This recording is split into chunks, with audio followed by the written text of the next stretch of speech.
Good morning বন্ধুরা, আজকে আবার নতুন মিনি ব্লগ চলে এসেছি আমি। এই দেখো মাছ ভাজা, পেঁয়াজ কুচি, টমেটো কুচি রান্না দিয়েই শুরু করলাম, কারণ সকালে তো পুজো টুজো তোমরা অনেকবার দেখেইছো।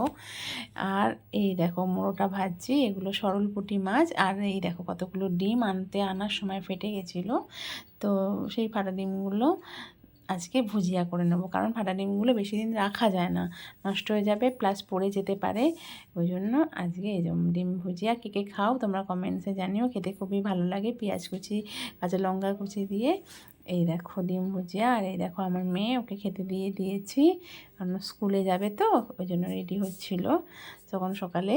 আর আমাদের জন্য করেছি মাছের ঝাল ও মাছ ভাজা, ডাল সেদ্ধ আলু ভাতে দিয়েই খেয়ে যায়, তরকারি আর সেরকম খায় না। এ দেখো আমাদের বাড়ি এসে গেছে লাইটের মিস্ত্রি, উনি এসেছেন ফ্যান পরিষ্কার করার জন্য, খারাপ জিনিস সারাতে না, ফ্যানগুলো এতটাই উঁচুতে। এই যে আমার কর্তামশাই ওনাকে হেল্প করে দিচ্ছে, উনি খুলে খুলে দিচ্ছিল আর এ ধুয়ে দিচ্ছিল, আবার ও লাগিয়ে দিয়ে যাবে। প্রত্যেক বছরই এই শীত চলে গেলে শুরু হয়। তারপরে দেখো সন্ধ্যাবেলায় আমিও বসে গেছি ময়দা মাখতে।